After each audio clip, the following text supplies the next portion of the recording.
Hi, it's Katrina with SacTown5. I'm here on the state capitol grounds sitting with Assemblyman Marc Berman and discussing some interesting conversations around topics that are impacting our communities. This one specifically has to do with the census and possibly leaving free money on the table here in California on issues and on different types of needs that we have.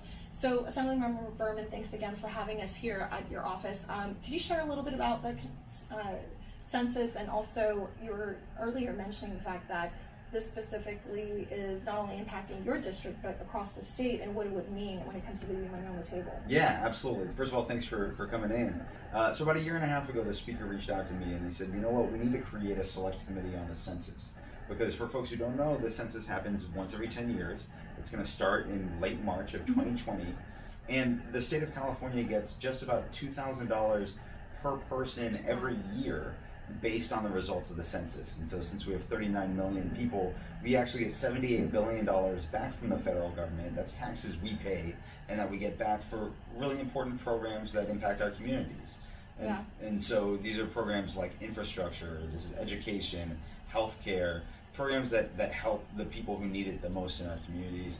And that's, as you said, money that we'd be leaving on the table. We should get that money back. It's money we send to Washington, D.C. in taxes.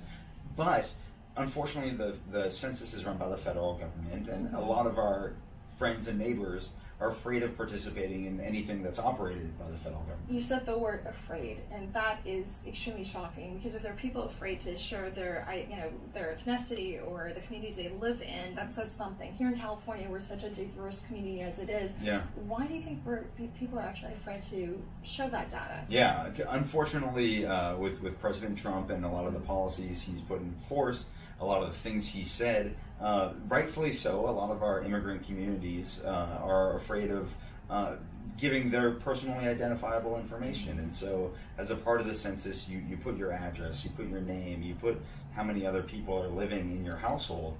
The federal government even wants to put a citizenship question on the census, which the state of California is suing the federal government to try to keep that question off. That within itself obviously sounds extremely scary for a lot of folks, considering the fear that is instilled in people. Yeah. We'll keep a close eye on this, obviously, with SacTown5. But as far as giving advice to folks in regards to reporting their information, this information isn't going to be used against them, obviously. This information is used to help their communities. That's exactly right. And there's a federal law that says that census data can only be used for the census, and that's because of things that have happened in America in the past. And so providing that information is very safe, it is very secure, it cannot be used for anything other than census purposes.